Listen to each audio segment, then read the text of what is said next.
Hello, and welcome to another episode of Five Alarm Task Force. I'm your host, Steve Green. Happy to be here with you. Happy to have you with us. If you're the video viewers, if you've been listening to the audio beginning of our podcast, welcome also again, because you heard the intro earlier on in your audio podcast. And we are glad to be back with you. We had to take a few weeks off due to some of my health issues, but we're doing better. And our guest today is really a unique guest for us. Here we are in our 8th season, and we've really never talked. We've talked about drones with our good friend Chief Charles Werner, with the executive director now of Drone Responders, and how it went from this small group of really firefighters as amateur drone flyers to becoming firefighters who are professional drone flyers all across the country, all across the world. They have an amazing membership. And luckily, Chief Werner was kind enough to refer me to our guest today, Mr. Chuck Moran, and a marketing communications professional with well over 4 decades of experience. Chuck Moran owns his own digital marketing firm in Charlottesville, Virginia. Oh, what a coincidence! In addition to building websites and managing social media for small and medium-sized businesses, Chuck launched Online Video Mastery to teach personnel in various organizations how to create compelling and professional videos on their smartphones, on demand, and in-house so they can recruit, train, and educate effectively. He is currently focusing on assisting public safety departments. In today's presentation, folks, Chuck will be teaching his new mini course, Revolutionizing Fire and EMS Recruitment, Harnessing the Power of Smartphone Video, at the Virginia Fire Chiefs Association Fire Rescue Conference in Virginia Beach this month. And he will share his training with us today. Chuck, welcome to Five Alarm Task Force. It's a pleasure to have you with us. Oh, I'm so excited to be here, Steve. I really do appreciate the opportunity. Thank you. Well, it's our honor and privilege as well, because this is a new topic, as I mentioned before we started recording, that we've really not covered. We've talked about drone responders with Chief Werner and the people and some of the jobs they do. Chief Werner brings us up to technology. And I think, though, a lot of people, especially when they watch some social media and different platforms, are wondering, well, how can just using our phone, how are we going to retain our people or recruit new people then with just a video on our phone? We probably need like a 3-camera setup and a big editing suite and stuff like that. Well, folks, you're going to learn today from Chuck that is not necessarily the truth. So, Chuck, let's start educating our viewers and our listeners about what they can do in a relatively easy manner to enhance their retention recruitment efforts for the fire service, law enforcement, even EMS. Yeah, exactly. Yeah, no, I really do appreciate the opportunity.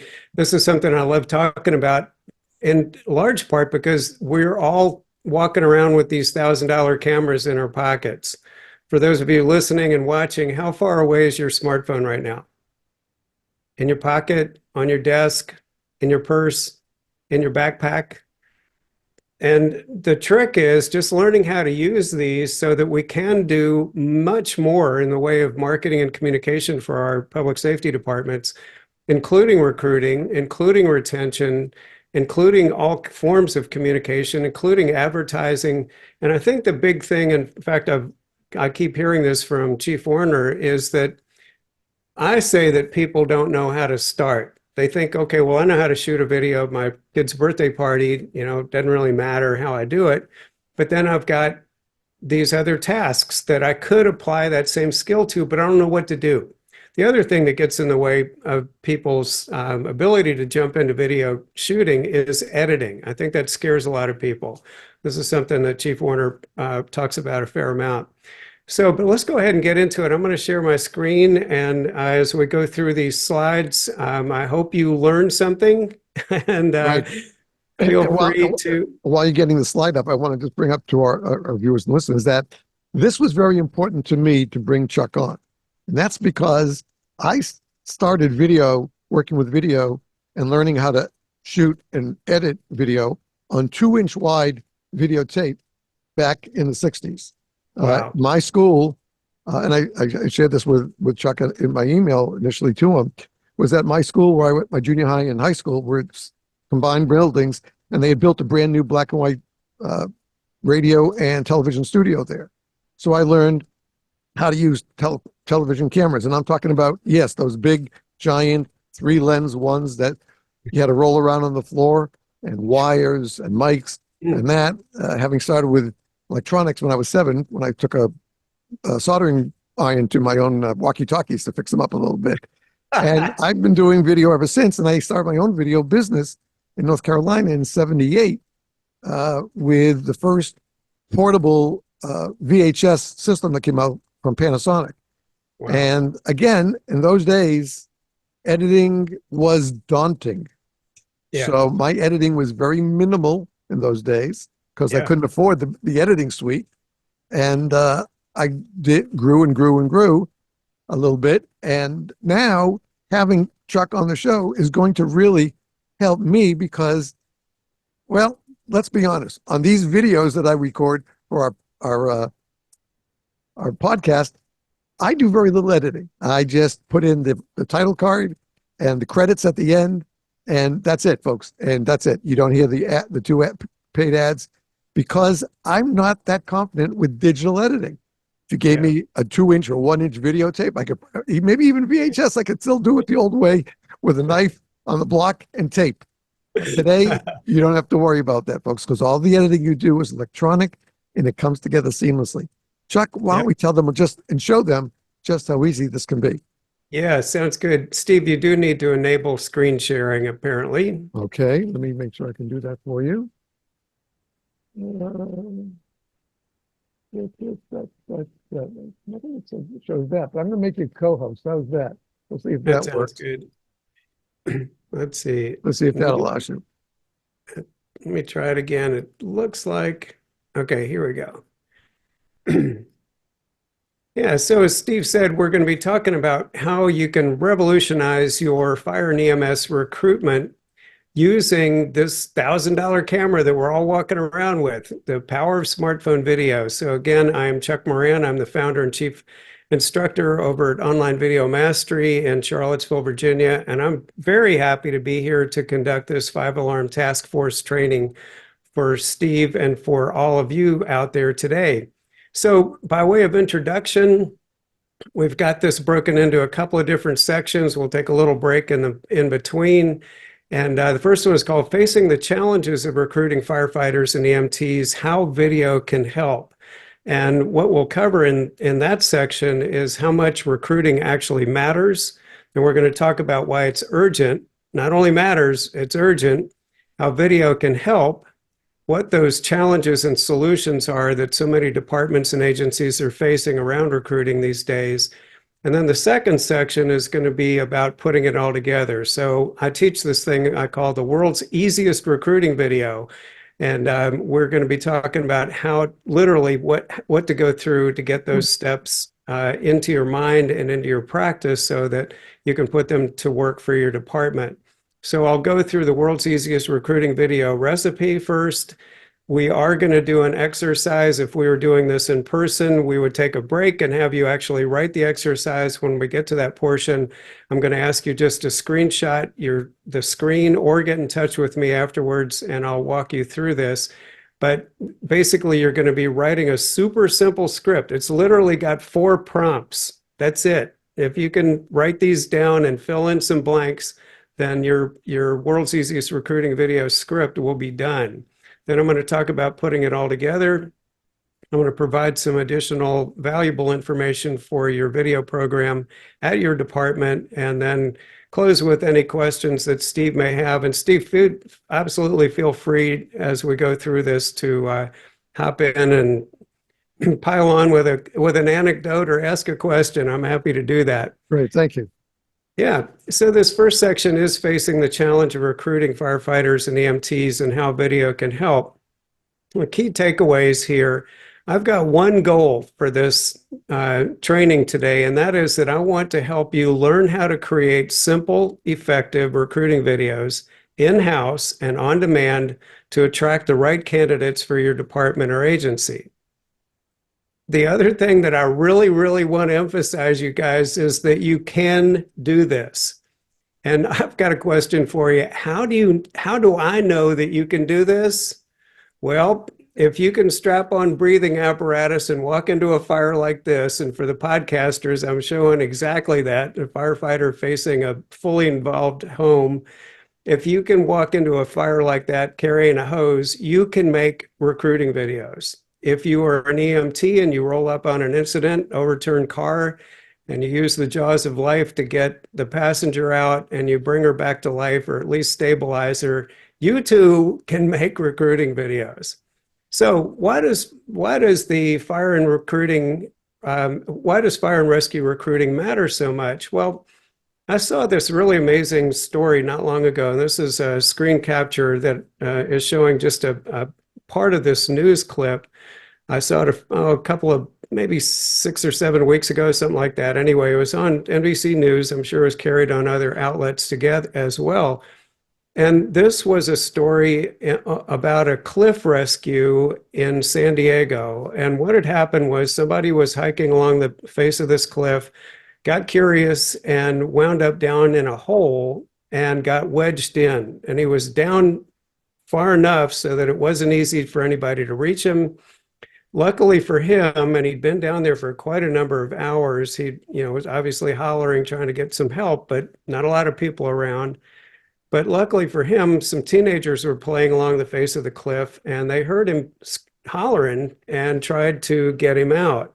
And being smart kids, they realized that they couldn't do it without professional help, so they called 911. 911 brought everybody, and this rescue took 20 hours and 150 crew members. There was actually a tactical rescue specialist that was suspended upside down, chipping away rock to get this guy out, and he survived. He was slightly injured, not life-threatening injuries in any event. And obviously, he was quite grateful to have a team of this caliber and with this skill set to pull him out. So the top reasons that recruiting matters, this is a statement from our friend Charles Warner, who's the former fire chief here in the city of Charlottesville, where I live. His statement is that recruitment is the most important element in the fire department because it's the process by which we choose our most important resource, our people. Getting this right impacts the department for years, even decades, into the future. So obviously what you're going to need is you need a big enough team with the right characteristics. It can't be a big enough team with the wrong characteristics, and it can't be too small a team.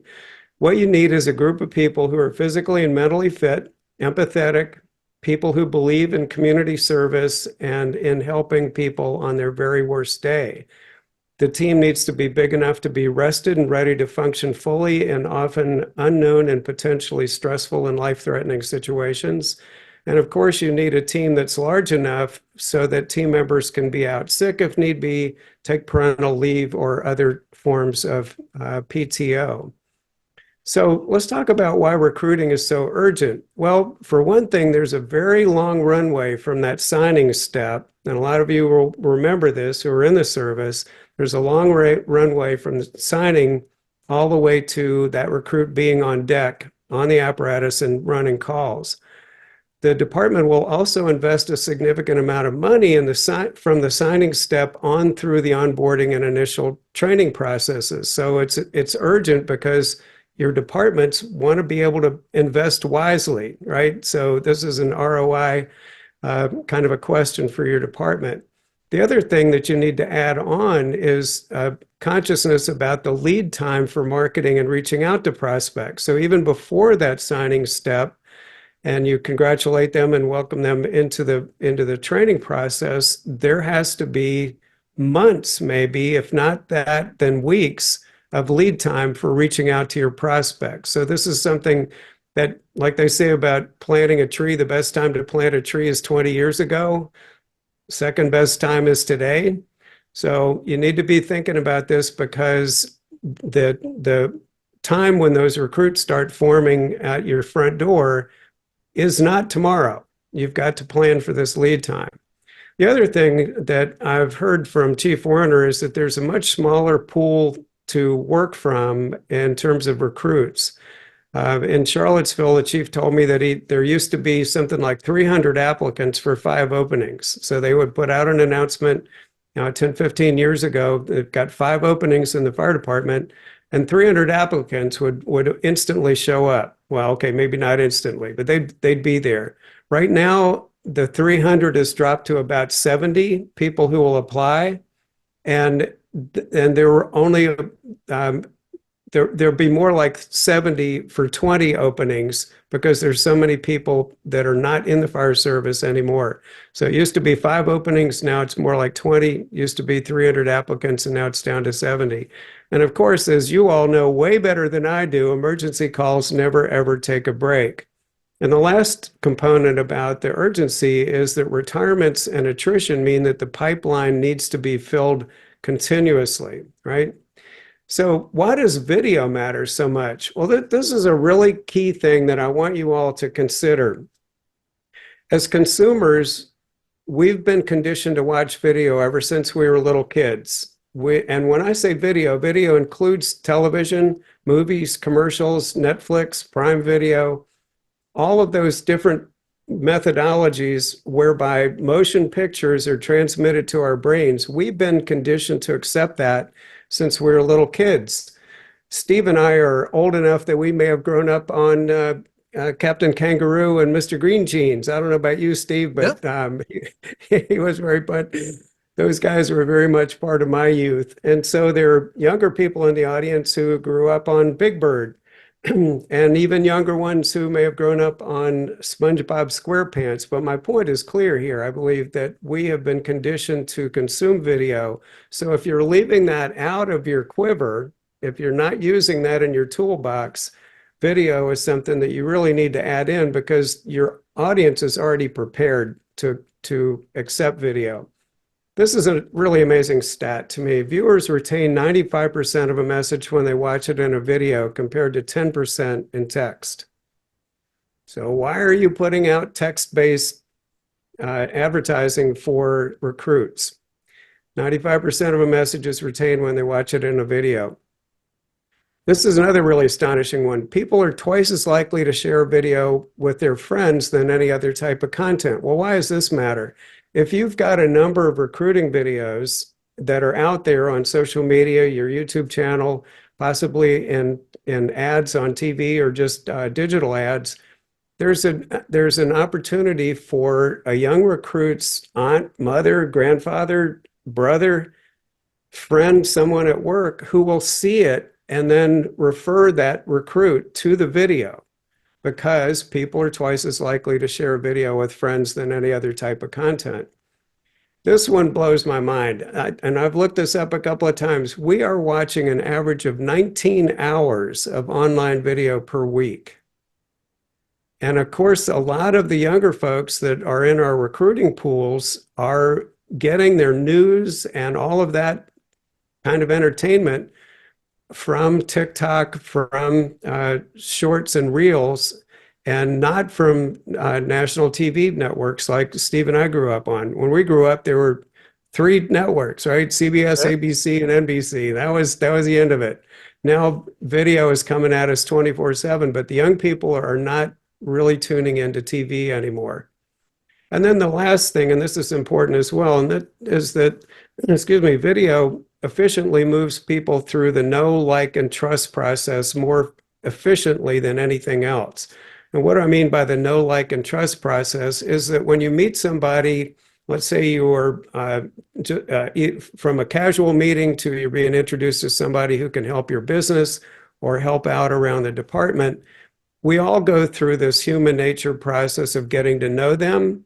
Then we get to like them. Hopefully that step will actually take place.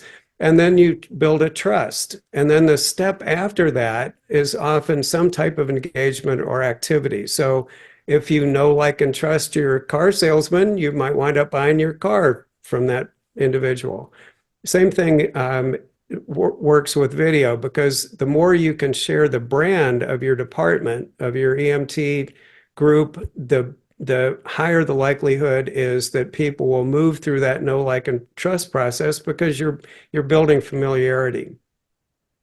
little bit more about why video matters. So, over the course of human development, our very survival has depended on being able to detect motion instantly. So, for those of you on the podcast, I'm showing a picture of a hungry tiger walking right toward you. Okay. So, if you see one of these guys out on the street or out in the jungle or out on the plains and he's walking towards you and he's looking for dinner and you're looking like dinner, you need to be able to react in a hurry. And so that's another part of the conditioning. And I know we talk about this all the time, that if there's a shiny object, we'll look over at it because we have been trained to detect motion instantly. Well, guess what video is? Motion. All right. So why does video? For that Sorry. song, I would say they better call Ronnie and Johnny, John Gage and Roy DeSoto from the Yeah. emergency TV series when they faced that tiger and they had to rescue that car salesman. Tell me about that. Yeah, there was an episode where they got dispatched to a call, and there was a guy, a car salesman who always liked big to do videos to get his people in, and one of them. He had the tiger, but the tiger kind of didn't like. What happened was the guy ate something in the car, which the trainer had said, "Don't have any food with you." And of course, the tiger took a swipe at him, and it didn't hurt the guy that bad. But Johnny and Roy had to figure out, along with the police department and then animal control, how do you get the guy out or get the tiger out? And so everybody was kind of perplexed of how to do that because they didn't have a video. How do I get rid of a tiger from a car that's being up for sale on a video commercial? Nobody knew what to do then. But just seeing that tiger walking through it reminded me of that scene because even though it was all rehearsed and all scripted and everything like that, to see the faces when they first saw that tiger in the car, you'd think they had actually in real life just come across the tiger in a car on a real call. But it spells it because those of you who are watching the video, you just saw that tiger did not like he was coming over to say, "Hello, how are you?" Yeah. Basically saying, "I'm hungry." Yeah. And he's actually got that kind of swagger, like, I know you can't leave. Right. So I'm coming. Yeah.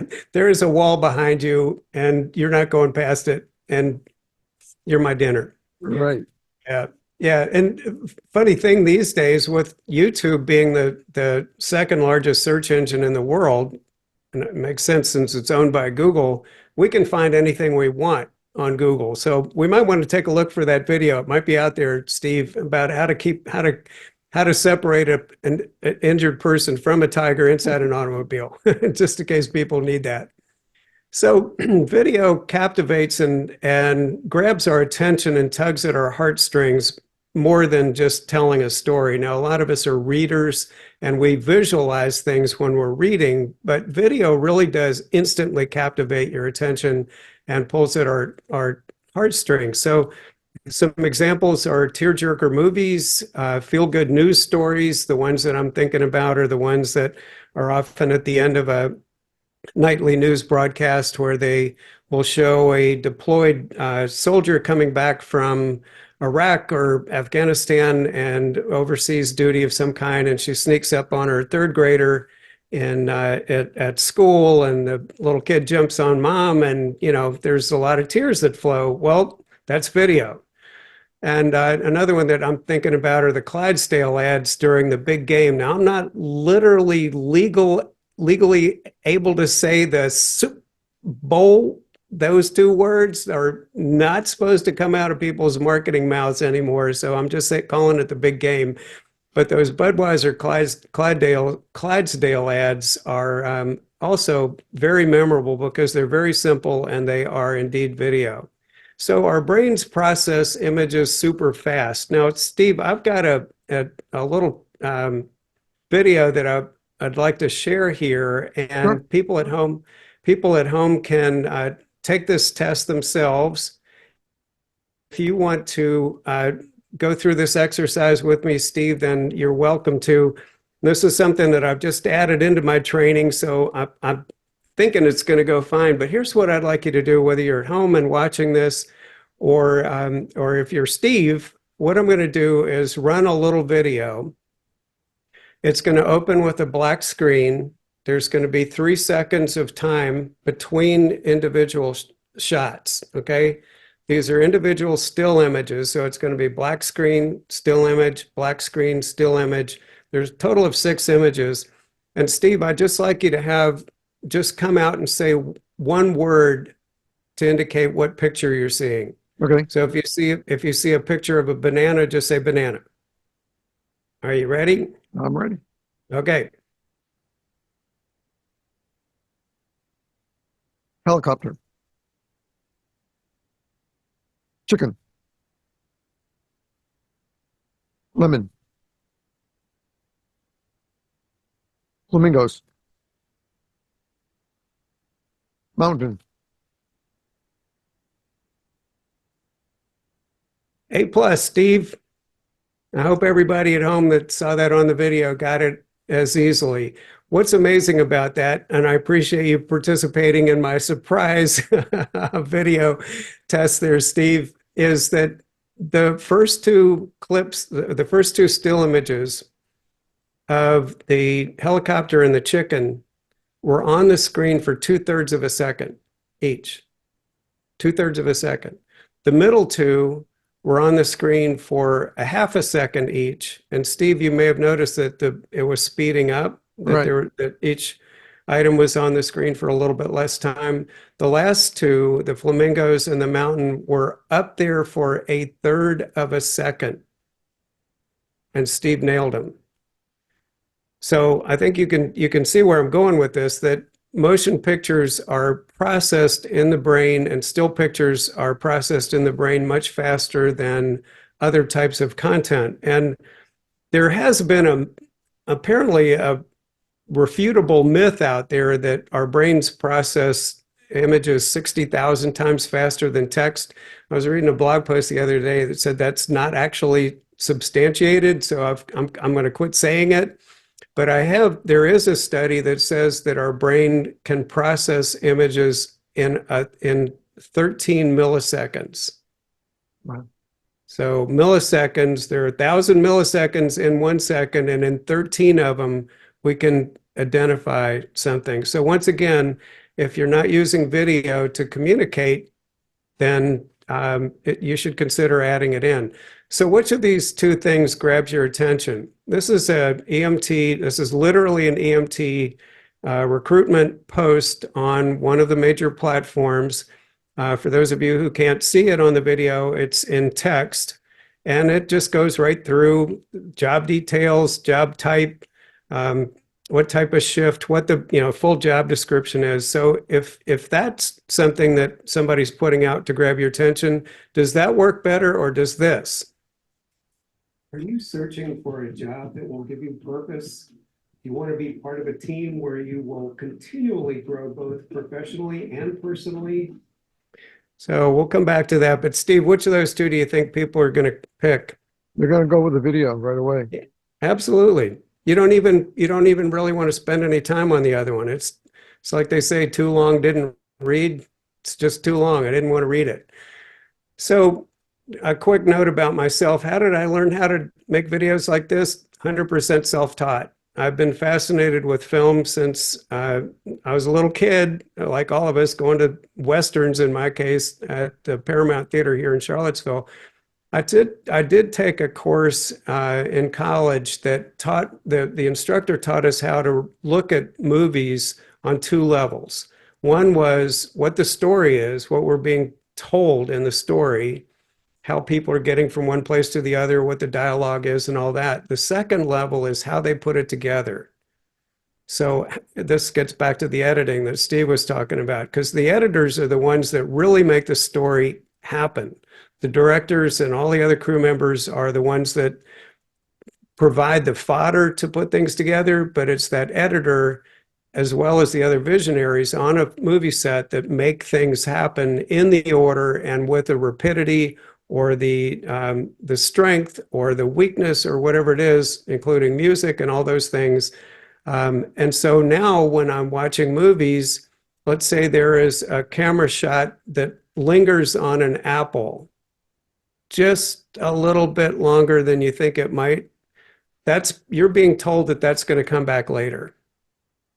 So there are all these little mnemonics that are built in, but I even analyzed 30-second TV commercials the same way. It's like, wow, they did that fast.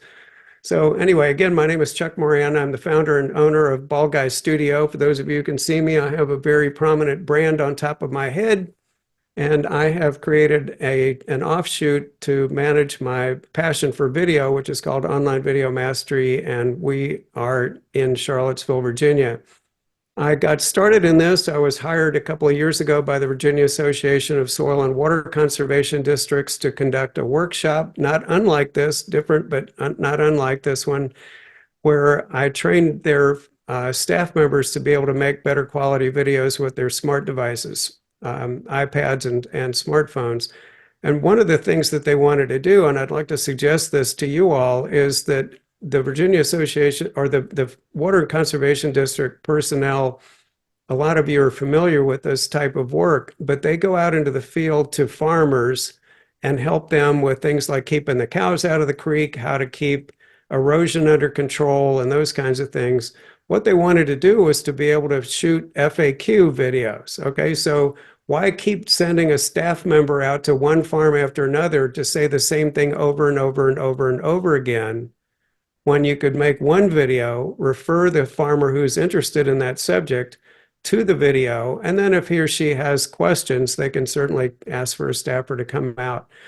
But that was one of the goals, and I really enjoyed that, so I created a training out of that, and now I've developed a community and workshops like the one I'm doing today.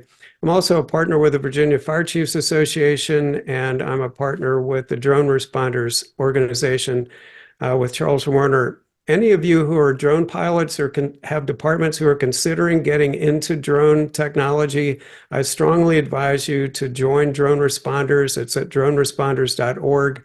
It's free, and you can learn a ton of stuff.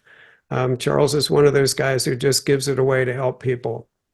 And a lot of you probably remember that Chief Warner has been a frequent guest on the podcast to share the latest news in technology as it applies to not just fire rescue, but also to EMS and law enforcement. And it's come even in, let's say, the 6.5 years that the chief has been off and on the show.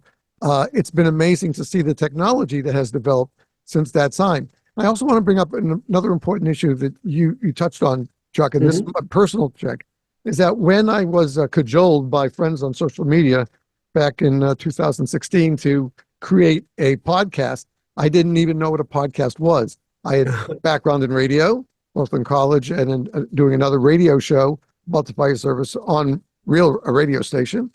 But they said to me, well, once they explained to me, well, think of it as a radio show that you do on the internet. Well, I had no idea how to record or edit doing a podcast. And finally, I got some help, went on YouTube, as you mentioned, and I found a free, looking for recommendations, I found a free audio editor called Audacity. And I took lessons through YouTube and learned how to edit audio through that, because I, again, had only worked with 1-inch, half-inch, and quarter-inch audio tape in editing in the old days, or our younger days, I should say, our younger days. And but the fact was that it was a challenge, but I knew I was sold on doing the podcast, and I was also sold that it had a sound. I didn't have to be the big pro radio announcer, but I had to sound viable to the listeners, because these are my people, the men and women in the fire service. And so I took the time to do the best I could with it, and have grown over the years. Thankfully, I have a good friend up in Delaware, also a former firefighter and owned his own audio visual production company for almost 30 years. So he's been a big help for me, because he uses it today for his the stuff that he still shoots on video, and he works with Audacity as well. So, if you think that, because I'm in my 40s or 50s in the fire service, I can't do any of this kind of stuff, you're wrong. You're wrong. Yeah. I'll be 72 this month, So I started 8 years ago. So 64 when I started the podcast, 63, 64. And I learned because I wanted to learn. Right. I didn't have to compete with a radio station or a TV show. We only brought uh, Zoom in our videos during the pandemic is what the reason why we started working with video. But I want you to understand that what Chuck is saying is so very true. You don't have to be the 18-year-old with perfect eye-hand coordination. You don't have to be the 26 or 28-year-old, did college, is working on maybe on a graduate degree of some kind, but you're still in the fire service. You don't have to be that. You can be anybody who is willing to put in the time to learn something new. And if you're a firefighter, let's be honest, you know you have to put in time very frequently to learn something new because we can't stay stale in this job. Just to tell you the changes that I've seen in the nearly 50 years since I was in the fire service to what I've seen over the last 40 years develop.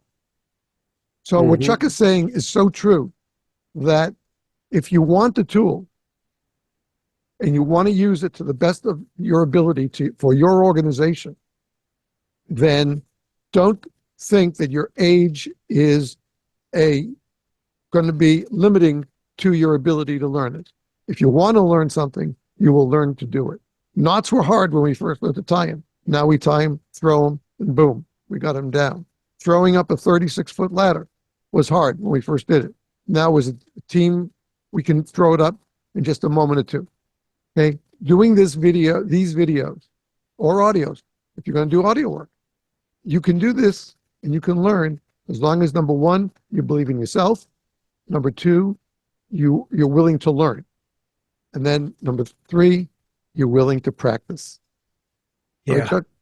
Yeah, that's exactly right. Practice really is it. And speaking of trying to pick up a skill or a hobby later in life, I picked up an electric bass like a year and a half ago, and went at it the same way I do video, and like any of us do when we're want to learn how to fly an aircraft or pick up drone flying or any of those things. Age is 100% irrelevant. It's 100% irrelevant. Your fingers may not move as fast on the fretboard as they did, but when you're just playing along with Bruce Springsteen like I do, what difference does it make? I get a lot of enjoyment out of playing, and I got a lot of enjoyment out of getting into drones, and I've gotten a lot of enjoyment out of getting into video. So yes, the first thing is having the interest and then just putting it together. And hopefully this training that I'm going to do today will show you how simple it is to get into recruiting videos, which of course, once you've got that skill, you can create all kinds of videos. Yeah, but good point. Very good point. So that last part on here is I am here to help. So, reach out to me. There's a contact information on the last slide, and feel free to reach out to me, and I'll be happy to share anything that I can to help you move into this field if you're interested. So let's take a quick look at the challenges of recruitment in this current job environment. On a 30,000-foot level, in general, the job environment is highly fluid. You can count on one thing in this environment, and that's change. We had the pre-pandemic situation, then we had the pandemic situation, then we had the post-pandemic, we had the Great Resignation. There was a time where there were two job offers for every recruit out there, so there was extremely competitive environment, which is what this slide's about.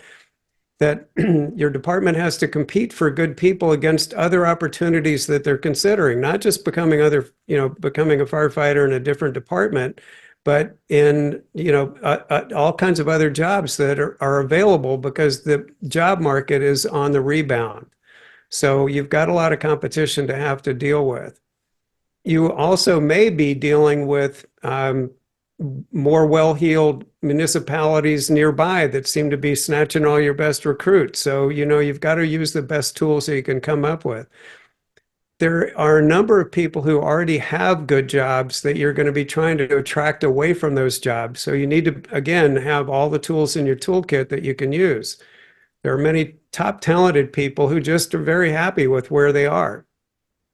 Another component of this is that there's a lack of skilled applicants. There really just aren't enough skilled people to go around now. And then last, and this is out of my bald guy studio side of me, is that employer branding is really important. So in a competitive job market, having a strong brand is crucial, and video does help bring your brand to life. So a video or a brand is a lot more than just your logo and your colors. It really is everything that you think, say, and do as a fire department. But if you are executing videos and putting those out into the bloodstream of your community, then people will get to know who your brand is much more quickly. So what are your challenges and solutions? If we were in an in-person workshop, I would ask you to literally take some time and think about these, and I would write them down for you. But what I'm going to suggest in this environment is that you make a list and really think about what your challenges are. Talk to other people in your department or your agency and see what they're facing. What specific issues are you facing when it comes to recruiting? Think about whether or not someone in your department may or may not be using video. Think about the solutions that you've tried. There are some very creative solutions out there. And once again, the Google machine is your friend. You can go to Google and search for recruiting techniques for firefighting and EMT, and you'll find some really creative things. And then think about what's working and what's not working. So we're going to explore a solution. And again, I want to talk about how video can be used in recruiting. And this is what the goals are. You want to give your potential job candidates a very clear idea of what it's like to work in your department or agency. So especially during the pandemic, when we were conducting Zoom interviews, the two questions that a candidate might really want to get answers to at the end of that exercise, especially as we were starting to come back into the workforce. And of course, fire departments never really had the luxury of working from home. But the two questions are, from the candidate's perspective to the employer, what is that compensation package again? What is my PTO? What is, how often do I need to be in the office and that kind of thing? The other thing that they want to know is, what is it like to work there? What is it like to work there?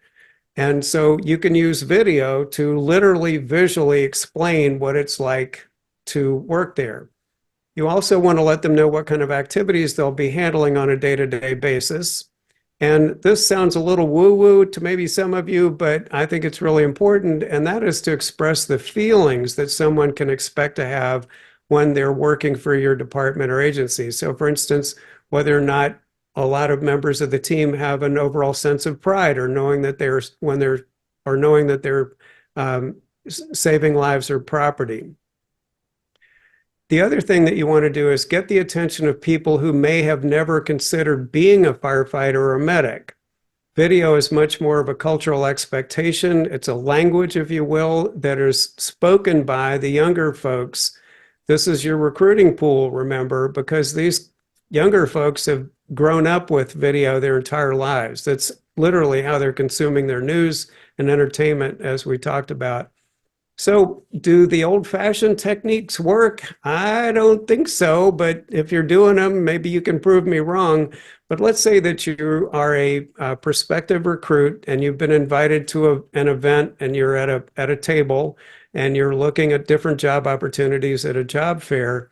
Are you going to be more interested in a recruiter who's standing there next to a mannequin in turnout gear, maybe with some kind of crappy looking flyers on the table, or someone who's got a screen that is showing exciting firefighting and EMT clips? One of them I was thinking about is I went to the Virginia Fire Chiefs Association conference in Virginia Beach last year, and one of the best videos I saw was just running on a constant loop, and it was this tool where firefighters can cover an entirely engulfed car fire with a blanket and smother the fire. It seems like the simplest thing, and it should have been around since day one. But the video I still have in my head from a year ago of how easy it was to deploy the blanket, roll it, and then two firefighters just walk the blanket back over the fire and then stomp down the corners to suffocate the fire. So those kind of videos versus a mannequin in a turnout gear, I don't know, you decide. So Steve, that wraps up the first portion of what I have to teach today. Okay. Well, I think we've all gained, hopefully, our viewers and listeners have gained an idea of sense of easiness that this task may not be as daunting as they initially had that feeling about. And when we get back, we're going to talk with Chuck some more. We're also going to bring up the topic of retention and we'll talk about why I've learned to use that word when we talk about recruitment because, well, you'll learn why and because right after these words. So as always, if you're watching the video, you won't see anything different. If you're listening to the audio, you know that we'll take a little break. We'll have a couple of public service announcements for the fire service, and then we'll be right back with our guest, Chuck Moran of Online Video Mastery, right after these words. As always, please stay tuned.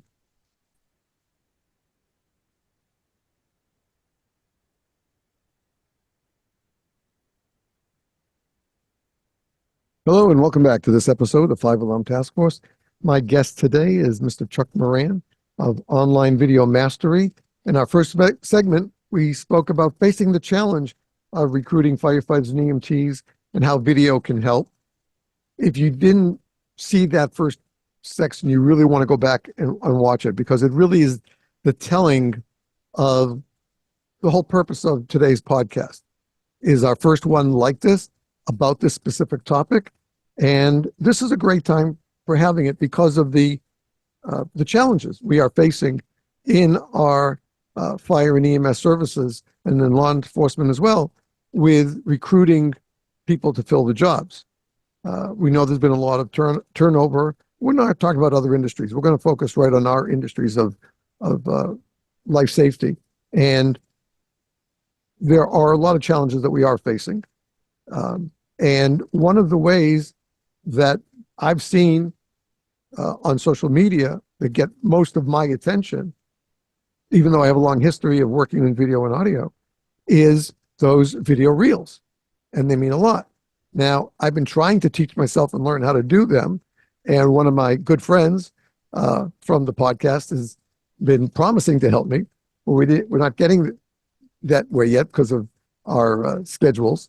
But in this second section now, we're going to talk about how for you to be able to learn how the world's easiest recruiting video is and why it is to do and why it will work for your department. So Chuck, let's get into this new section because we're adding the new word besides the recruitment that we need to talk about. And that these videos can be very, very important for and very helpful too. Yeah, good point.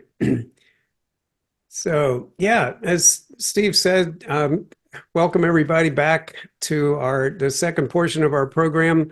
One of the key things that I wanted to convey in the first part, and as Steve said, if you haven't seen it, go back and watch, is that no matter what your age or your background is, you really can learn how to do this. And I'm serious when I say this is the world's easiest recruiting video. I don't know of anything easier than this. I've broken the steps down into very manageable, easy to do sort of tasks. And so the section that we're getting into right now is literally to show you exactly how to do those things, okay? So this is how to put the world's easiest recruiting video to work for your department.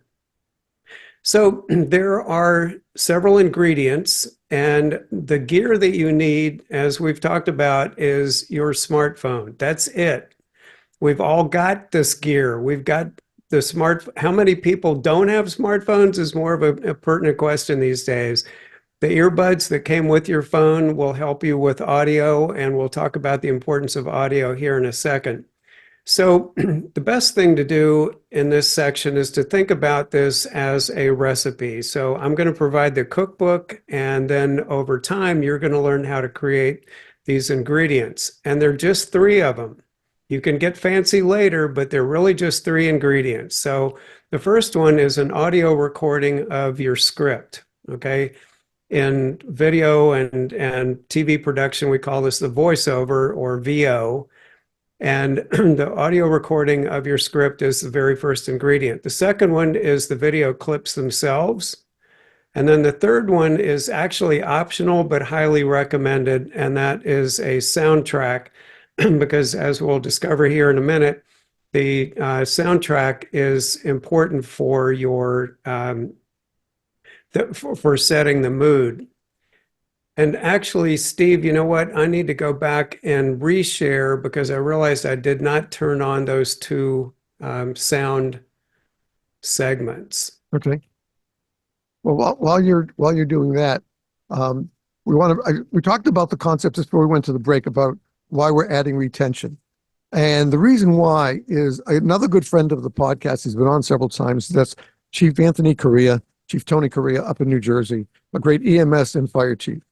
And when I first invited him to a panel discussion on the podcast when we were just audio in those days about retention, recruiting, and retention, he corrected me, and he said, "Steve, it needs to be retention and recruitment." I said, "What difference does it make?" He says, "Because if we can't keep the people we have, how do we expect to get new people in?" And I paused for a moment as I kind of wallowed in my personal stupidity that I never thought about the fact that we had to fight to keep the people we had. And this was a couple of years before we even used the word pandemic, we even heard the word COVID. This was long before that. And he made up a really great point. And that is, whether we're career, volunteer, part pay, WUI, makes no difference. The fact is, we have people who work for us, and we want to make them feel that they're a part of this family. And at the same time, we need to bring in new people as well. But we have to remember that if we can't keep the people that we have, why is anybody going to want to join our department? If they've been looking around, and a lot of these people today do their research, and they see that we're bleeding personnel, they probably won't even give it a second look. So it's important that we work hard to retain the people that we have with us today and let them be ambassadors for us to bring in new people. Because especially in the volunteer side, that's the way many volunteer departments are actually growing, because their people are out there with videos, with information to say, "Hey, look, we've been there 7 years. It's a great department. We need more people. We need people like you." That's live. But now you're going to learn with Chuck just how easy you can do the same thing with a video just using your smartphone. Yep. So remember, we can retain and we can recruit with what we're learning today from Chuck Moran. Yeah, thanks. Okay, so back to this slide we were just on. I'm going to move on to the script template itself. And what Steve was talking about is really important. I'm going to get to a slide that's specifically about retention here in a few minutes. But one of the things to keep in mind is that you want to make your videos 100%, or at least close to 100% accurate and reflective of what folks are going to find in the fire service when they join. So you could hire a fancy crew with, all kinds of really, great capability for sound and transitions and razzmatazz and all that stuff. And you might, fire up some recruits who sign up and start going through the training. But once they get on duty and they're like, "Well, where's all that cool stuff you said we'd be doing, jumping out of airplanes or whatever? I thought this was a smoke jumper crew," and it's not. So you've got to be authentic, is the word I'm looking for with right. What you're saying, because that being inauthentic is going to eat away at your retention side. You may be fine for recruitment, but it's not going to work for retention. So here is my super simple script for a 30-second video. They're really just 4 prompts, so just watch how this works. This would literally be spoken by you or whoever is doing the voiceover for your 30-second video. I was looking for a job where I could. So what was it that drew you into the fire service or the medic crew in the first place? Maybe it was to save lives and property. Maybe it was to become part of something that's much bigger than yourself, to learn new skills. But that's what would go in that blank. Second prompt is, that's why my place of employment is the place for me. Third one is, here I get to, and these are your day-to-day activities that would go into that blank. And the fourth one and the last one, going back to this idea of feelings, is it makes me feel, because you really do want to convey to your recruits how they're potentially going to feel doing the same job that you are within the department. So here's an example of a teacher voiceover example. So this is what her script might sound like. I was looking for a job where I could make a difference for the next generation. That's why Teach for America is exactly the place for me. Here I get to help kids realize their full potential and watch them grow. It makes me feel like I really matter when I get to see my students apply new skills. That's it. That's the four prompts with the blanks filled in. Let's take a look at one for law enforcement. And I actually have a video on my YouTube channel where I actually did a law enforcement example using some stock video, which you can go see. And I've got my YouTube channel at the end, so you'll be able to see that if you're interested. But the law enforcement voiceover example would be, I was looking for a job where I could make a real difference in my community. That's why the Oak River Police Department is exactly the right place for me. Here I get to help people, work with kids and youth, enjoy time with my fellow officers, and hey, take a few bad guys off the streets. It makes me feel really proud to wear the badge. So you'll notice that I've implemented a few little tweaks as I go through that. So feel free to wander a little bit off of the script if you want. This is a guideline, and I think it works really well. But feel free to ad lib if you want to. So let's go ahead and take a look at a finished video for the Charlottesville Albemarle Rescue Squad using this script template. So going back to what I said before about the course that I took in college, try to look at this video that I'm going to show you.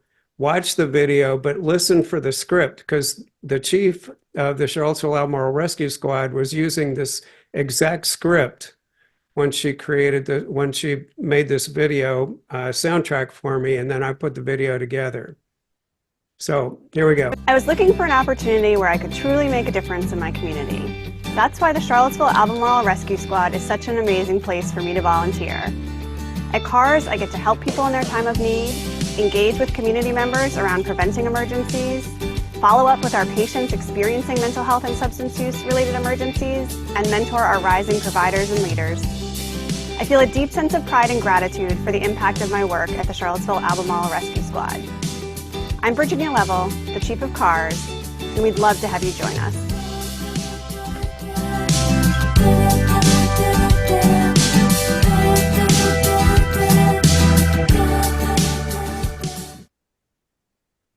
So did you hear the simple script being laid down underneath that set of video clips? Well, let's go ahead and reverse engineer that Charlottesville Albemarle Rescue Squad video. But first, if we were in the same room together, I would be taking a break right now to do this next part of the exercise, but I want you to do this exercise on your own.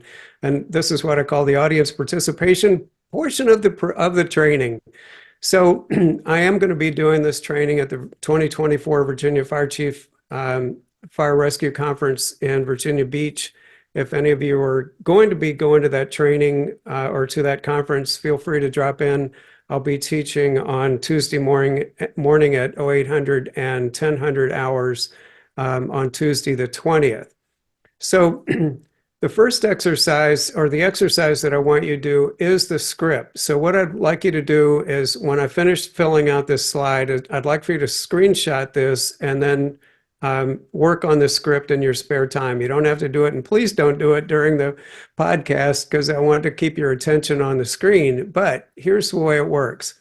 So the black part is the script template, and the orange part is just suggestions for you to use. Okay, so I was looking for a job where I could make a difference in my community, be part of something bigger than myself. Second prompt is that's why my department, my agency is the place for me. The third one is here I get to, what are your daily activities? And then the fourth and important one is it makes me feel a tremendous sense of pride when I'm able to save a life or whatever it is that you want to put in there. So for those of you who are on YouTube, go ahead and screenshot this. There are other opportunities for you to get this from me, but this is a good opportunity to get a screenshot of this so you can work on this script on your own.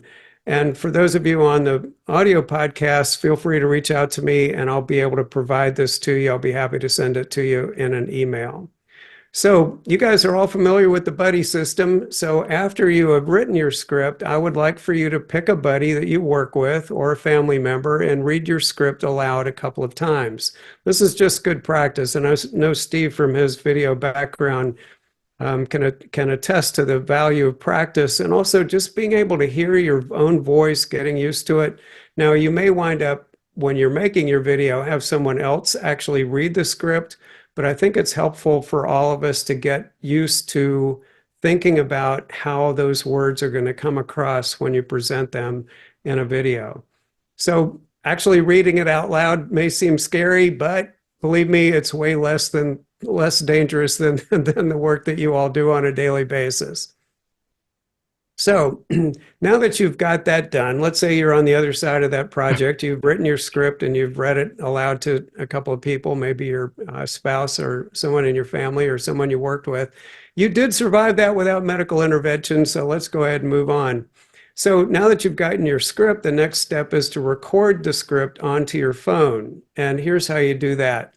First of all, I want to convey something extremely important, and that is about the importance of audio. There have been numerous studies that show that poor quality audio is actually more detrimental than poor quality video to the acceptance level of that video. And if you think about it, if you're ever watching someone who's being interviewed on TV and their mic's not working or it's rubbing against their shirt while they move, or they're not even using a mic and they're just in a boomy room or they're sounding tinny, it takes your attention off of what's being said. So even the best quality video is not going to be appreciated if your audio quality is not there. So when you're doing the voiceover part of your video, you want to ask somebody with a really good voice to do the recording. And all you need is your smartphone, guys, to do the recording of your audio track. There's no need for any kind of fancy gear. You don't need to go out and spend hundreds of dollars. The apps that are built into your phone are perfectly adequate, better than adequate for recording your script. I suggest using the earbuds that came with your phone. If you're interested in getting a mic, I've got recommendations at onlinevideomastery.com/resources. And for those of you watching on YouTube, one of my favorites is this little Power to Wise interview kit, which comes with 2 microphones and a receiver that just plugs into the bottom of your phone. You pair them up and then you're on your way. There's plenty of battery life on these guys. They run about $33. So look for one of these, and that will really make your audio sound great. Chuck, I want to add, excuse me one second. I just want to add something that I was guilty of.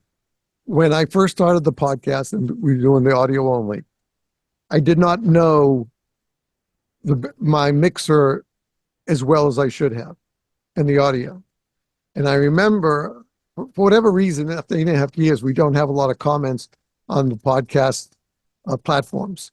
But one of them stung deeply, but it should have, because it pointed out where I messed up. The person said, I love the podcast, but I can't stand the problems with the volumes. and it's hot, too loud, then it's too soft. He says, I really care about it, but I just can't stand listening to it the way it is. And I didn't even see it right away. And a friend of mine saw the comment and let me know. And I realized that I was an idiot. Here I am coming with all these years of background in AV, and I wasn't even doing my own podcast the right way. I wasn't being specific about how I set my volumes for the mic, for the line in, et cetera, like that. And so I took myself back to school online and learned a lot more. And that comment probably came up in 2017. Yeah, right as we were starting the second year. Haven't had them since. That's great. So I took the time to learn because I didn't want to look like an idiot or sound like an idiot. And I think doing so was not, I don't know about the listeners, but I know I felt better about the product that I was putting out there for our brothers and sisters to listen to. Yeah. Well, poor audio just literally gets in the way. That's the problem. Absolutely. Absolutely. So you can't see my mic. I'm just going to raise it up here for people on YouTube to see, but I've got a mic like Steve's. It's a different model. But what I'm doing is speaking about 6 or 8 inches away from my mic, which is probably about the distance that Steve is away from his. But we've now tested our microphones and know that you've got to have that level of quality.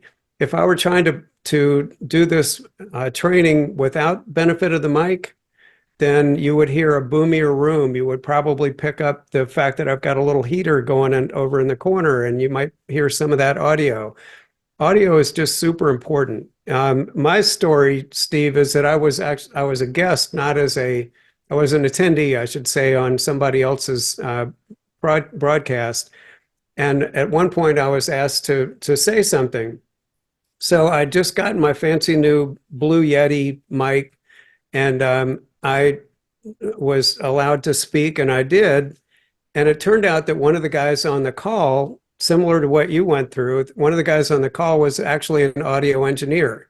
So he's the type of guy that can tell you about explosions. So they're not explosions, but when you're too close to your mic and you're making sounds, then you will get these pops that are called plosions. So he asked me if he could work with me to make my mic sound better. And I was like, well, I'm sure, but there's nothing wrong with it because I just got it out of the box and I set it up. Well, it turned out that I had the settings set so that my mic was I was actually broadcasting down to my desk and having it bounce back to the mic, in essence. And and once I fixed that, because I didn't know, just like Steve was saying, I didn't know that was wrong. But once I got it fixed up, it just made me feel a whole lot better about the quality of my audio. So on the iPhone, you can use the Voice Memos app. On the Android, you can use the Voice Recorder app. These are both perfectly fine for recording. And then, of course, you want to listen and do another take or two, or in my case, sometimes more than that, if needed. So ingredient number 2, this is the video clip part of our training. So Steve and I are used to this idea of B-roll, and this A-roll and B-roll, those terminologies come out of the early days of Hollywood. And I won't go into the history of it, but it's still today being used to define video that basically can be used to fill in things and tell an additional story. So when you're shooting your video clips, it's best to film a staffer who's already doing the job that you're recruiting for. So it really doesn't make sense to ask somebody to pretend to be pulling hose off of a truck when they don't know what they're doing. Okay. So use your smartphone to record a few video clips that exemplify some of those job activities that you're recruiting for. Hold your phone steady, and I really strongly recommend that you use a tripod in the horizontal or landscape orientation, and that you set your phone with a minimum resolution of 1080p.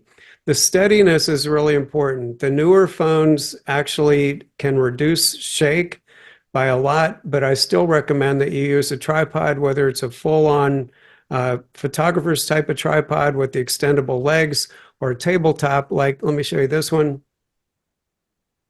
This little guy is my favorite one. It sits on the tabletop. You can actually squeeze the legs together, for those of you who are seeing this on YouTube, and use it as a sort of a fake gimbal, which takes a little bit of the shake out. But you just mount your phone in the clamp here at the top and record, and you can just set that up on your desk to do your recording. So you also want to make sure that you're remembering that the audio now is not as important because you've already recorded that separately. This is really just about the video, so you don't need to be concerned about a mic. And also remember that other people in your organization may already have a good set of video clips that you can use. So make sure you ask around. If you have a PIO in your department, she probably has some clips that you could use. So you just need to go to her and say, hey, I need access to that online folder so I can pull them down and put them into a recruiting video. The third ingredient in our recipe is the soundtrack. And again, I mentioned that this was optional but highly recommended. It's not critical, but the advantage is that your music really can set a mood. So would your audience be more persuaded to join your department by a fast driving beat or something more jazzy and sedate? Well, I can tell you which one would probably work with the younger crew anyway. So there are many sources out there online to acquire free video tracks. One is Bensound, that's BENSOUND.com. They have a number of free tracks. In fact, the paid services, I use one called Keyframe Audio. Keyframe Audio actually has free tracks as well. And of course, the idea is that you use up the free tracks or you can't find exactly what you want and you become a premium subscriber. But the YouTube audio library is a fantastic go-to source for finding free audio tracks. And the cool thing about it is that they're copyright free. You will not get a copyright strike for using music from the YouTube audio library. The one caveat, you guys, is make sure you're not mixing up the YouTube audio library with the YouTube music library. The music library is their popular, it's like Spotify or Pandora, where you can actually stream music. Those are not available for you to use. The audio library is. You want to make sure that your soundtrack comes with proper usage rights, or you will get a copyright strike from YouTube if you post there, and that's not good. Now, for those of you who have already uploaded videos to YouTube, YouTube actually has an algorithm that will listen to the video and the music track if you have one, and you will get the copyright strike right away if you violated their condition. You can't just use 3 seconds of some popular music. There's no way around it. So don't even try. And there's all kinds of free music out there for you to use. And YouTube doesn't like copyright strikes so much that if you violate their warnings more than a few times, they will just eliminate your channel for you. So that's not good, especially if you've got 30, 40, or 50 or more videos up there. So the last step in the recipe is the editing step. So this is where we're putting it all together. Oh man, look at that pizza over there. Getting near lunchtime here and I'm getting hungry. But okay, back to the training. What you're going to be doing is just like when you're putting this pizza together, you're going to be blending the 3 ingredients. So the VO or the voiceover, your video clips, and the music, and you'll be using some form of editing software to do that. And like Steve was talking about, we're not cutting film apart on a wooden block with a razor blade anymore and then stitching it together with tape or glue, or what did you use, Steve, back in those days when you were joining pieces of tape? There was that special tape that would not interfere with the recording heads on both and the playback heads on both the audio or the video. So you had to there was a special block, metallic block that would line up.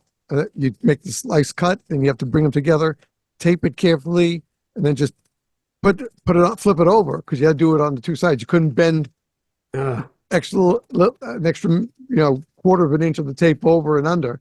You had to just flip it over, put the tape on again, and then roll it. And usually, if you did it right, there was enough signal that you would just go right through, and you'd have a nice clean edit. Once in a while, especially when you're first learning, it's like first learning how to start an IV. sometimes we aren't as gentle with the patient as or each other if we're still practicing in paramedic school. But you just need to be careful with what you do, and always check it before you give it back to your boss. That's Right. again another lesson I learned the hard way, is that Yeah. I should always double check my work, and I brought that into the podcast. When I get constructive criticism, and I put that out there in the messaging also. When we ask you to submit an idea, or if you have a guest, if you have constructive criticism, we welcome it, because we want to make sure we're bringing you, number one, the topics and the people that you might be interested in. More importantly, we want you to enjoy what you're listening or watching. And if you like the topic and you like our podcast, but you don't like something that we're doing with it, we want you to tell us. We're not afraid of, we have a big boy pants on, and we're willing to take constructive criticism, and hopefully we're going to learn from it as well. Yeah. Yeah, very good. And for those of you who are thinking about those old days of video editing, the whole concept of the cutting room floor came from that, because Steve can probably tell you that if you think you want to eliminate a scene and you cut it out, or even a part of a scene, or the part where the actor turns and begins to say something, and you cut that out, and then you stitch together the other two pieces of tape, then you may be missing something that was really informative in the flow of the video. Right. And that little piece of tape is now on the cutting room floor, and it's hard to put it back in, especially if it's super short. That's not a problem with electronic editing these days. In fact, the editing suites that I'm going to talk about here in a second actually allow you to clip the audio or the video, either one, but then if you make a mistake, it allows you to re-extend it just by dragging. So things have gotten a lot easier. So the applications that you might consider using, and there are legion of these applications out there. iMovie on the Mac comes with your Mac. The video editor on your PC comes with your PC. Both are free. The Adobe Rush suite is something of a quasi-professional editing suite from the Adobe library of applications. It's one that I really like. There's some hitches with it. One thing that's cool about Adobe Rush is that you can shoot a video on your phone, open an Adobe Rush project, and do some basic editing, moving clips around, shortening and lengthening, things like that. And then just set your phone aside. It goes up to the cloud. And then when you get back home to your desktop, you can open it, and the application will be right where you were, where you'd taken a break from your editing. So that's one thing that Adobe Rush has over some of the other editing suites. One of the most popular ones out there is CapCut, and I really do recommend CapCut. The reason I don't say it's the one and only be all and end all is that it is part of the suite of software offered by the people that offer TikTok. And a lot of government agencies are cracking down on TikTok. I don't know that they would ever crack down on CapCut as an editing tool. Something to consider. CapCut has some incredible editing tools built into it. And that application is available both on your desktop as well as on your phone. And there really are many, many that are out there. The other thing that's a suggestion for you is just ask a young person to edit. This is something that they've grown up with.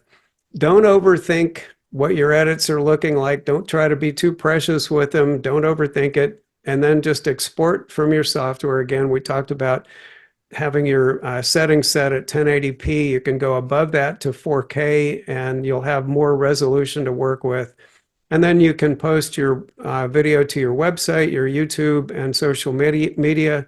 And of course, you can consider creating ads with your videos. So I'm going to walk you through a very simple version of what it's like to do editing in Adobe Rush. Now, bear in mind that across all of these suites, the interface that you would be working with is extremely similar. There are tracks down at the bottom where you put your audio, your video tracks, your transitions, and other things that you may want to be adding in. but they're all very, very similar. So it's a matter of just getting used to one and sticking with it, or trying a variety of these to see really which one is your favorite. The other thing above those tracks is a big window with what you're going to be able to see, and you'll be able to see that in this editing demo that I'm going to show you. So the first thing is you're going to import your recorded voiceover. And so in this case, I recorded a video. Excuse me. In this case, I recorded a video, but only used the audio track from it. So you can do it that way if you want. So as you watch this video, what I'd like you to do is take a look at the wireless mic that's on the chief's shirt. We were talking about the importance of audio. And then, speaking of audio, take a look at how the track looks on the timeline at the bottom. So you'll see a video track, but it's actually just the audio that I'm working with. I was looking for an opportunity where I could truly make a difference in my community. That's why the Charlottesville Albemarle Rescue Squad is such an amazing place for me to volunteer. At CARS, I get to help people in their time of need, engage with community members around preventing emergencies, follow up with our patients experiencing mental health and substance use related emergencies, and mentor our rising providers and leaders. I feel a deep sense of pride and gratitude for the impact of my work at the Charlottesville Albemarle Rescue Squad. I'm Virginia Level, the Chief of CARS, and we'd love to have you join us. So you see how simple that was. She's got a wireless mic on her shirt to, excuse me, to create good audio. And excuse me a second, Steve. Sure.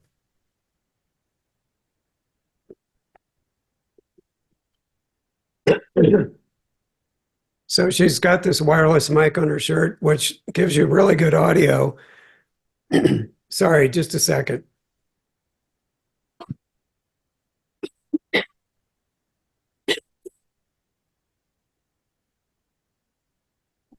That'll be your cue for what to edit out. It's kind of like the thing I teach where you can clap 3 times to get 3 spikes in your audio track so you know where to cut. Right.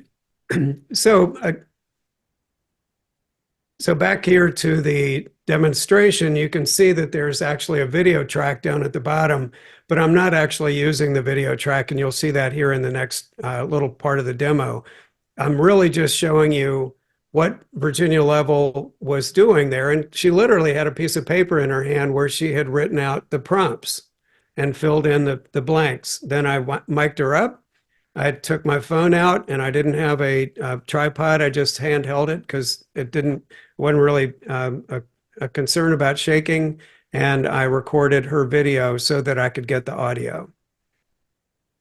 The next thing I did was add video clips that I'd shot previously around the rescue squad, in the ambulance and on the way to the ambulance and that kind of thing, that I'd shot on my phone, and I added those onto the track above the audio track and muted those clips so that you could hear the voiceover from the chief. Then I adjusted the length of each one of those clips so they all fit. And then I played around with adding a music track at the end, and you'll see what it sounds like without music, and then with a different music track all the way at the end. So here we go. Last, I made a little bit more in the way of adjustments and then exported the video.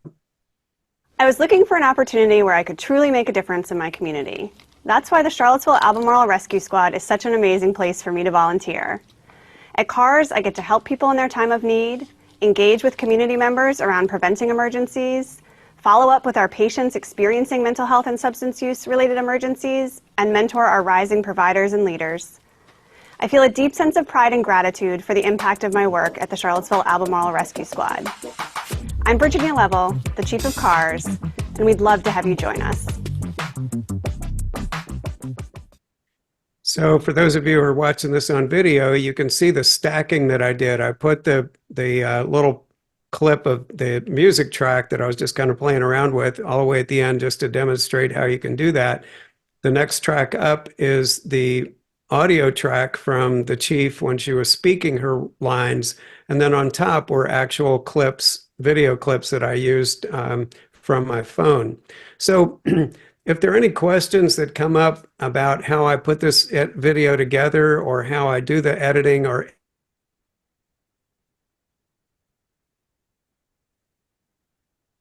Chuck, you there? You froze up. I'm still here. Can you hear Okay. me? Now I can, yeah. Yeah, sorry. Yeah, I just got a little message saying your internet connection is unstable. So are we okay now? Yes, we're okay. Okay, good. Yeah, so I was just saying that if there are any questions about how I edited that video or anything that I'm teaching today, feel free to reach out to me and I'll be happy to help. There is contact information for you on the last slide. So here's another opportunity. Once you've gotten your world's easiest recruiting video down, you may want to move to something a little bit more elaborate. So I don't know if anybody out there is already using artificial intelligence for writing, but you can use AI for writing your scripts. So once you get that first video down, the world's easiest recruiting video, you may want to create something more elaborate. So I'm going to run a little video here and I'm going to explain what you're seeing, but this is what I did inside ChatGPT. A lot of you probably heard of ChatGPT, and this is what ChatGPT can do when I asked it to write a 90-second script designed to recruit an 18 to 30-year-old person into the fire service. So I'm using a tool here called Magi, which is a premium service, but you can use the free service at just Google ChatGPT and you'll be able to set up a free account.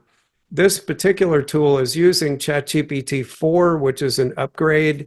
And what you're seeing on the screen here, for those of you watching on video, you're seeing some of the setup for the interface. And so I set the persona in this tool to be an expert copywriter. And then in the middle of the screen, they're showing some of the examples of things that you can ask the ChatGPT to do for you. So down at the bottom, you'll see my instruction to the robot, I call it, about what type of video script I wanted to have. The more information you give your robot, the better. You don't want to, write a page and a half worth of instructions, but you want to be explanatory about the type of script that you want to get back. So this is sped up. I'm just showing you down here at the bottom. It says, "Hello, Magi." That's the name of the tool. "You're between the ages of 18 and 30, so it's a good idea to give your robot a role to play.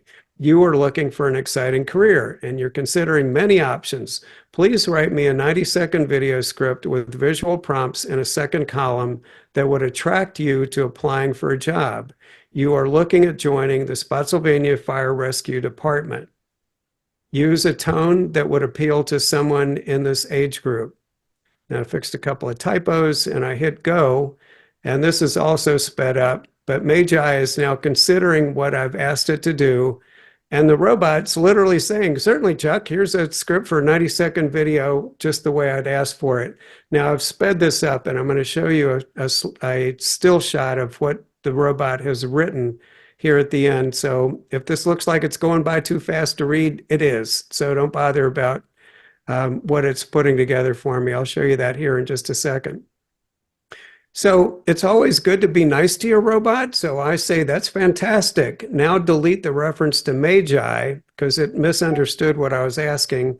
And I did ask it to put the visual prompts into a second column, but it didn't do that. So I reinforced that instruction. And this really is a chat. You can keep going with your robot. So now it's saying, "Here is a revised 90-second video script with the visual prompts in a separate column from the voiceover script." And again, this is going to go by fairly quickly, but you'll be able to see this when I offer a still shot at the end of it. So it's giving us the voiceover on the left side and the visual prompts. And these are just suggestions, of course. You can do what you want and make edits to this, but it is available as a framework to begin with. And then it actually says, "With this format, the video production team can clearly see the intended pairing of voiceover with each visual scene, creating a streamlined guide for creating the recruitment video." So I was nice to my robot. I said, "Excellent, thank you."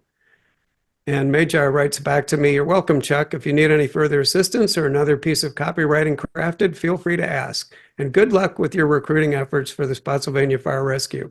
So I'm not going to read this whole thing to you, but I think this is just so interesting. The voiceover, and again, this is artificial intelligence at work. The opening voiceover is for those who find their heartbeat in the heat of the moment. And there's an opening shot of a raging fire. Firefighters are in silhouette against the blaze. The second voiceover prompt is, "Showing courage isn't a choice, it's who you are." And you cut to a young firefighter putting on gear, confidence in their eyes, where camaraderie isn't just a word, it's our foundation. And it keeps going like that. I find this mind-blowing. Ready for an adrenaline rush with a purpose? Making an impact is your mission, improving lives, your passion. Anyway, it goes on like that. And I really do encourage you to take a swing at writing scripts and other things using artificial intelligence. Steve, have you ever used AI for this kind of thing? I've been wary. Yeah. I don't do, I do my own writing of articles. I wrote the vast majority of our public service announcements for the podcast, especially the ones aimed specifically to the fire service. But we have other ones that are available through the ad council and things like that, because all we do is, we have 2 paid commercials on the show. And these 2 are the sponsors of the podcast, but the rest of it is basically the public service announcements, just to our brothers and sisters, because we want them to know what we stand for, that we are part of the firefighting family, whether we're retired, disabled as I am, or still in it, and that we want it to be, we want the podcast to be approachable for everybody. Yeah. And including the buffs. We have, kids who listen, we found. We have buffs who aren't in the fire service or EMS or law enforcement, but they enjoy listening to the guests and learning from the podcast. We've had our host allows us to see stats, international stats. And at our best times, we've had listeners in over 40 countries across the world. Wow. And that's just doing what I call just a simple, as we talked about before we start recording, a simple conversation between 2 firefighters at the kitchen table. Yeah. And I've always wanted to keep it that way, because I was not an officer in the fire service. I was just, as we call it affectionately, a snot-nosed, belly-crawling nozzle jockey. And I'm not going to pretend that I was an officer. I wasn't.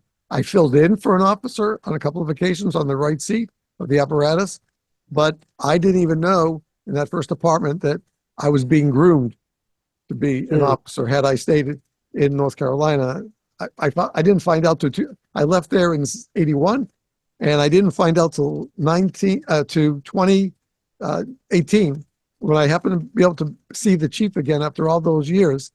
And he asked me, "Do you know why I sent you and your buddy to the State Fire College?" And I said, "No, we ask each other the same question every time we're together." He says, "Because you 2 boys were going to be captains.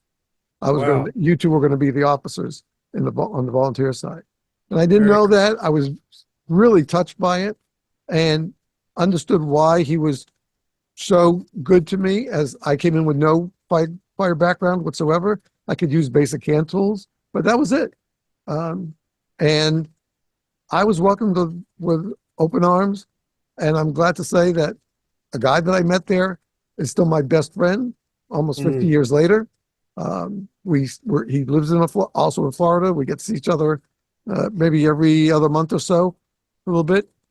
And that plus the mentor that we had, one of our paid people, gave me a beautiful experience of learning to be a firefighter, treasuring what I was doing, and to the point where then County EMS recruited me as a fill-in medic for them as well. And I've dedicated really my life is how I define myself, is still a man of family, faith, and I'm a firefighter and I'm an educator, and that's who I am. I've been out of it for since '85 when I got hurt. I have always carried a complete basic life support cadre in my car with extra stuff, ropes, gloves, extra vests, etc. And I've stopped, my family says, probably well over 200 times. I've been first or second on emergencies before any Wow. other first responders got there. So to me, this is important. And I think that the learning, the teaching that you're giving so that our viewers and listeners can learn how easy it is to make these videos, not just for recruitment, not just for retention, but sometimes maybe your PIO, if you're the PIO or you don't have a PIO and you volunteer because you're working with these phone videos, maybe you make a video of a scene that you share with the department for an after action report. That's one of the things I did with my video company is when I couldn't fight fires anymore, I was allowed to set up a video system. We kept it in our heavy rescue and I would respond to the scene, take out the video, set it up and start doing the video shots so we could do an after action report back then. And, Yeah. this was the early 80s and nobody else in our county in upstate New York was doing it, but they picked up after they saw us doing it and what our chief told them about of how well those after action reports helped us fine tune our tactics and procedures. Yeah. Yeah. I mean, when you think about how professional sports uses video for, after game reports, Sure. teaching a wide receiver not to cut so closely when they're doing a short field, what do you call it? Well, I don't know. I'm not a football running person. Give me basketball, baseball. Yeah, right. I'm good with those. Yeah, I don't know. The term's gotten away from me. But anyway, yes, an after action report or all kinds of different trainings you can certainly use the video for. So, all right, so let's move on. So I used artificial intelligence to create the following video. I was working with the recruiter at the Spotsylvania Fire Rescue Department, and she gave me access to an online folder, just a bunch of random video clips in it. And you may find this is the same case for your department or your agency. These were clips that were shot, probably some of them with high-end cameras. A lot of them were GoPro. There was one scene, I remember I didn't wind up using it, but it was somebody had put a camera inside an overturned vehicle for an exercise. And one of the firefighters comes into the scene, so the camera is inside the vehicle, upside down, basically on the roof. And it's full of dirt and all kinds of, detritus from the car accident, the supposed car accident. And this one firefighter reaches in and he's kind of, looking for something, poking around with one of the tools, and he knocks over the camera.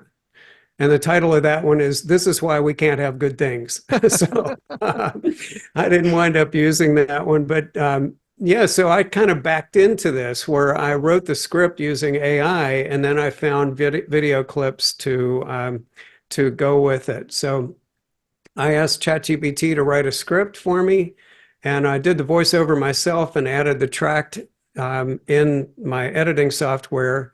And then I added the clips from that online folder and muted those clips and adjusted the length of them. So this is a different one, a different type of video, but you'll see that it's still a recruiting video. I added a soundtrack underneath, and this is how it turned out. Are you searching for a job that will give you purpose? Do you want to be part of a team where you will continually grow both professionally and personally? How about a change of scenery without even having to leave your own backyard? A career as a firefighter with Spotsylvania Fire and Rescue could be just what you're looking for. You'll make a difference in your community, save lives and property, and build a sense of camaraderie and trust with like-minded individuals. You'll push your physical limits, become stronger than you ever thought possible, and achieve accomplishments you never even dreamed of. Firefighters are more than just brave. They are everyday heroes. If you think you have what it takes, join us and become a part of a fulfilling and life-changing tradition.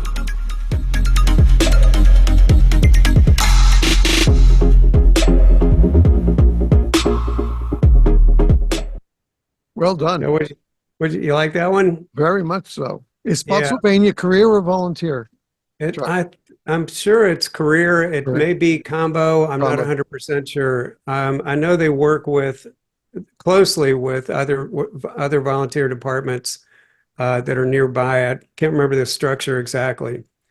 Um, One of their chiefs is going to be at the Virginia Fire Rescue Conference teaching something. I don't remember exactly what he's teaching, but yeah, they had enrolled some firefighters in my video creators roadmap training, and so that's how I got to know them. So here's the retention part, Steve, that we were talking about earlier. Video really does support retention because our suggestion is that you identify people in your organization who may be interested in becoming video creators. And as Steve has said, and I've repeated, it's not too late if you are well up in your years to become a video creator. It doesn't matter about a lot of types of disabilities, for instance. You can shoot a video from a wheelchair just about as easily as you can standing on your hind legs. So I strongly encourage you to think about this. But going back to the retention part, the youngest members of your recruiting opportunities really might resonate with the idea of becoming a video creator inside your department. Not necessarily a PIO, but maybe working under the PIO in terms of the internal structure. You can offer the responsibility for creating videos as an official part of career development. This was an idea I got from Chief Warner. I think that's a really neat idea because Yeah. right? What do you think, Steve? I agree. I mean, I was lucky enough that when I did get injured and couldn't fight fires anymore, that my chief was very open to the idea of me creating a video unit and heading it up for my remaining time in the fire service. And again, we had a little fun with it, but most of it was focused on doing those videos so we could do the after action reviews. And that was very educational for everybody. Me as a video creator learned more, and I think the officers and the members got a lot out of it because a lot of times, a week later, 2 days later, maybe you don't remember what was going on there because it was a busy scene. And this way, we have the video as the official eye of what was going on at the scene from the outside, because I didn't do any inside work. That was our agreement, but it worked. And even after I left, somebody else took it over, and they continued to keep that going as well. And to me, that showed the value that even after I was gone, it wasn't me, it was the concept of creating a video unit for the department. And I think that's where I think this is what we're talking about today, and your concept and the way you presented the fact that people can they don't have to go and invest like I did. I spent almost $20,000 when I set up my setup in '78 because it was brand new. It was the first portable VHS system that came out. There was no such thing as camcorders then. So I had a separate camera. I had a separate recorder. I had a power supply for the recorder. I had a thing for the microphone as well, a small mixer. And, I was on a big rolling cart, which was great. And I could just lift the camera off. But the fact was, it allowed me to be different places, get the shots, change, do a little bit of assembling edit. In those days, we didn't have insert, only had assemble edit, and produce what I could for the technology at the time. So I think and now they don't have to invest in that. The phone they have, I would be absolutely gobsmacked, to use the term from Harry Potter, if somebody told me that today that they're in the fire service or interested in the fire service or EMS, law enforcement, and they don't have a smartphone. Yeah. I would be gobsmacked with that news. So if you have that smartphone in your hand or in your pocket, okay, you can be a video creator for your department. No matter what your department is, you can be a video creator for them. And that means you're helping the education of not only the education of your members, but it might put you at the point where you create the video that we talked about just now. So the other one helps retain your current people, and you make one to help recruit new members into your department, whether it's career, volunteer, part pay, combo, makes no difference. Right. You have value if you're willing to do this. Value above, because you're going to say it at your interview. You say, "Hey, listen, I'm pretty well video creation. If there's anything I can do to help the department with video work, please, I'd be happy to volunteer to help out." You say that, and you take a step up from the rest. I used to teach interns at the University of Virginia, and I would tell them that I was teaching social media marketing at the time, and I would say that you get these skills now as a young person, and then when you go sit for an interview, if the person who I'm interviewing right after you or just before you doesn't know anything about YouTube, TikTok, and the really good ways to use those things, not just sort of slapping up your weekend activities, but actually thinking about video, then I'm going to put you into that position a lot faster than I am somebody who just kind of fools around with the skill. And it's exactly the same thing for video. And Steve just said a really important thing I hope you all heard, which is that the value of having a video creation unit was felt and honored by Steve's department, so that they continued it after he retired. But also, Steve, you felt value by being in that role. You felt that was a retention component for you. Yes, it was, because I was devastated. Devastated by the news. I had been in 8 years already. I loved what I was doing. Yes, I was only a volunteer, but both departments, I was always in the top 5% of responders. And I thought it was just over and done with. I just figured I'd have to walk away. And I came up with the idea and just threw it at the chief one night. And he said, "I like it. Yeah. Let's do it." That's so cool. Yeah. So make it an official responsibility as part of your career development. And then when you're shooting these kinds of videos, you want to make sure that you're featuring all aspects of the fire service, including the career development path itself, in your videos, because the more video that you can create that's meaningful, of course, then the more that's going to help other people in the department feel like they're connected to the department. So having departmental videos remind crew members of why they signed up in the first place. So, it's just like looking through an old family album of birthdays and, when you got together with the kids at the beach and that kind of stuff. It's reminiscing, but it's heartfelt. It's human to feel, "Oh yeah, I remember that incident. Remember that time when that guy did that thing, went up that long ladder and got that lady out, or saved the cat from the tree," or whatever, back when we were still doing that. So it's really important. And one thing that it's analogous to is car ads that you see on television and cognitive dissonance. This is the way I relate this to firefighting, is that especially for the muscle cars, as a marketer, I heard years ago that one of the main reasons that the car companies will show you a Camaro, a hot red Camaro, maybe a convertible or a hard top out spinning around in out in the field, or on a track, or a Jeep running up the hillside. It's not so much to sell a new Jeep to another person like you. It's to remind you that if you already bought one, that you made a really good decision. So it helps prevent cognitive dissonance. Same thing with video in the fire service. It will help you think, "Oh yeah, you know what? That was really cool. I forgot about the chest compressions I used on that lady and it brought her back. I forgot about that, but here it is in a video on our YouTube channel." So that's another psychological component to retention. That's a great point. And the fact is that we know how important retention is today.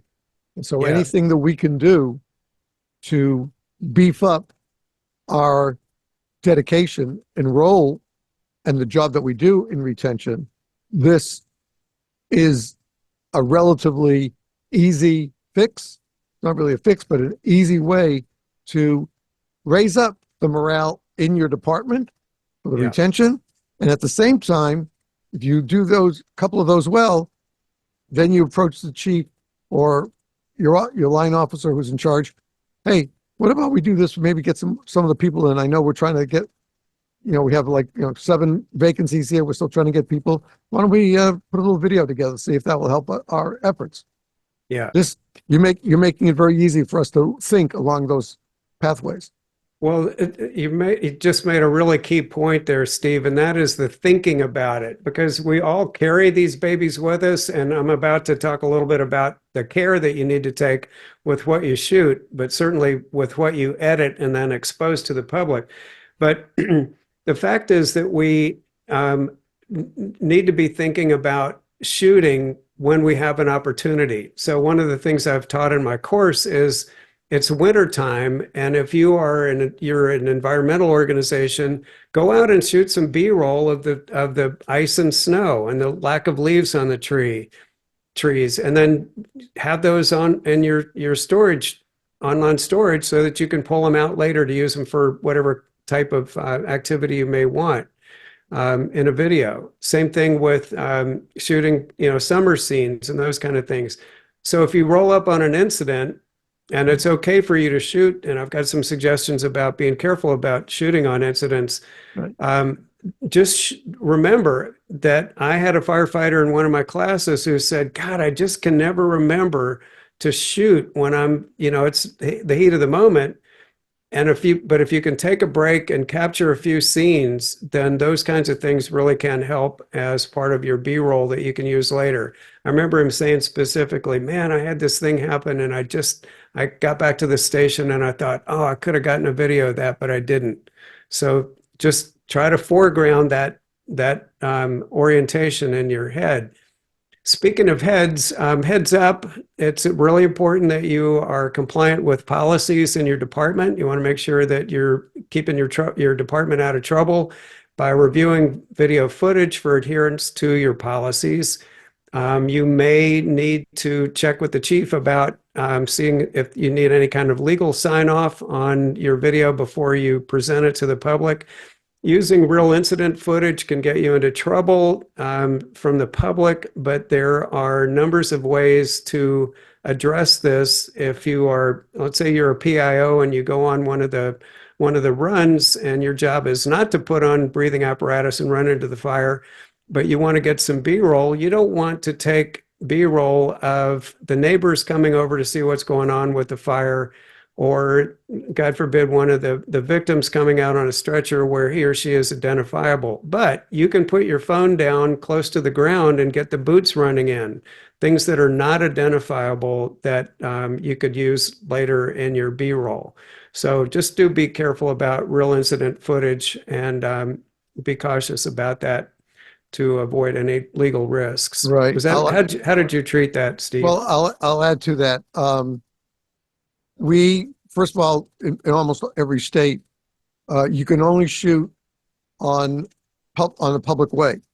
So if you're shooting a structure fire, you can't be on the property to shoot it. You have to be off the property, because that's actually private property. So you're not allowed to do that. Number two, as Chuck just said, if you are trying to shoot and there are identifiable people besides the firefighters or the EMS people, victims, etc., you cannot show their face publicly unless you get a release. Because when we worked on our first TV show, America's Heroes, the Men and Women of Fire Rescue, we got a lot of videos sent to us that we had to go back and review and stuff like that for the show. So our legal team were excellent in telling us exactly what we have to follow. And those were the two absolutes that there was no swaying as. And Chuck just gave you a great out for keeping video going, like they're wheeling out a patient on the gurney, but you put your phone down and just get the wheels, the base of the gurney is being rolled along. You don't see any people's faces or anything like that, but you're showing the impact of this call and their rescue. So Right. the viewer will still feel the action and the excitement of what they see, but you're not taking a chance legally for your department or yourself with shooting the wrong things the wrong way. Yeah. And as you all know, there's in a lot of communities, there are people who are just looking for an opportunity to come after a public servant with a legal threat. So obviously, the best time to avoid it is to avoid it right in the beginning. And Exactly. if you do shoot video that is not usable, don't use it, or use it internally for training, but don't release it to the public. Exactly. So I do have a little bit more information about this. Again, if you want to contact me, I can send information to you. There is a an article in Fire Rescue One that went into this, and we have readapted that a little bit. And I'll be happy to send that to anybody who wants it. It's also fairly easy to find on the web if you're looking for it. So keep in mind a few things. Emphasize exciting clips in your recruiting videos. If you have a drone program, make sure you include shots of your pilots in action and add some aerial footage as well. This is a really big draw for the younger set. I think they think about it as a toy. Maybe it's an extension of video gaming, but as Charles Warner has talked to you on the podcast before, drones are playing an incredible role in the fire and EMS service. You can also find free photo and video assets on sites like Pexels, that's P-E-X-E-L-S, not pixels, but pexels.com, pixabay.com, and unsplash.com. In some cases, they ask that you attribute those resources to the author or the artist, and you can do that. Also, 99% of the time you want to shoot with a horizontal version of with your phone in the horizontal or landscape version so that your video will fit nicely onto your website and YouTube. If you've shot in a high enough resolution, then when you're editing, you can crop it for a vertical format to be used on social media like YouTube Shorts, Instagram Reels, and Stories. One other thought is to consider engaging with high school or community colleges for maybe an intern program, maybe around just the editing piece. You're obviously not going to be able to put a high school kid on the apparatus to shoot for you, but they may be able to come into the station and shoot some fun stuff around chow time and that kind of stuff. And these young people could become future recruits. So engaging them early in your video program could be a big benefit. So as for next steps, after you've created your first, I call it WERV, but it's your world's easiest recruiting video, you can rinse and repeat with additional personnel targeting the folks that you want to recruit. So if you're trying to recruit more women, you can use women in your script writing and your voiceover and your clips. You can also use what you've learned to create other kinds of videos. Steve has touched on this a little bit, but you can have PSAs for your don't play with matches, your change your smoke alarm batteries twice a year kind of thing, as well as award ceremonies. What about a day in the life of an ordinary firefighter or a recruit or a deputy chief? You also want to consider interview videos, including something like Meet the Chief. And then you can do ride-alongs where you're shooting video of the operator in the apparatus and talking to them while they're driving or pulled over and talking about the incident that they just completed. So you want to think about the power of training videos being all in one place online, like we talked about before, the idea of being able to say you just had a training, you bring a number of people to the training with their phones when they're not actually being trained, they can shoot for you. Then they can upload those clips right from their phones to help the department out. Your editor person can bring those down, create a training video, and then your new recruits, as well as people who need a refresher, can go back to your YouTube channel. These can be kept in a secret location if you don't want to share them. But after dinner one night or on a weekend or when your EMT is off, she can go onto your YouTube channel and go back through that training video to remember how to enter that doorway or how to get somebody out without cutting them with when you're pulling them out of an overturned vehicle, those kind of things. So here are two short examples of videos that are based on the use of drones in public safety. And I'm just putting these in here, Steve, so that your viewers who can see this on YouTube can see other things that once you've learned some of the basics, like I said, I'm self-taught and I figured out how to do this. I use some different editing suites to correct these than the ones to create these than we talked about earlier, but you can create these kinds of videos.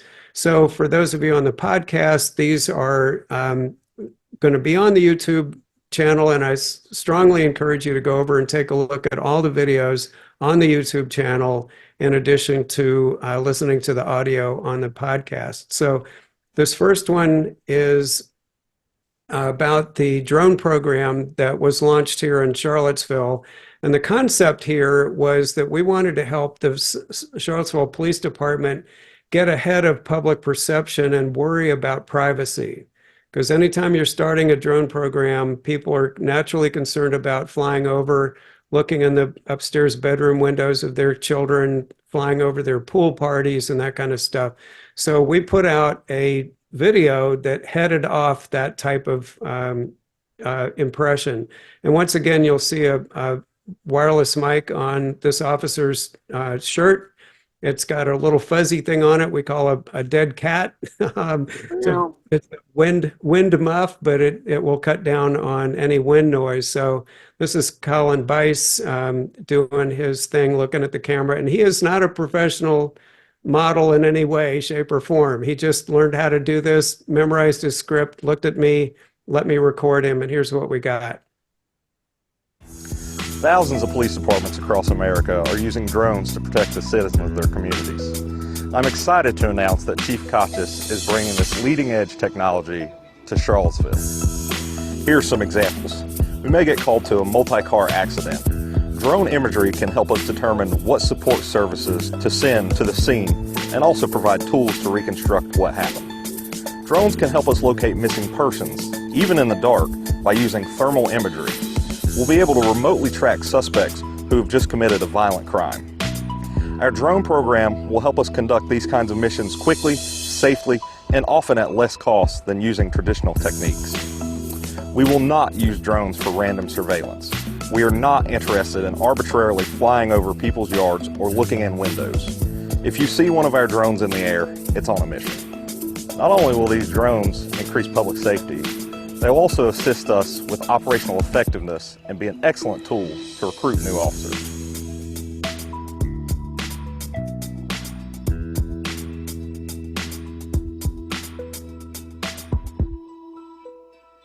So we put a QR code up there because one of the big opportunities that departments with drone programs have is that they want to get their public policy out there for the public to see what they're going to do with the drones and also what they're not going to do with the drones. How can drones help public safety responders and the community?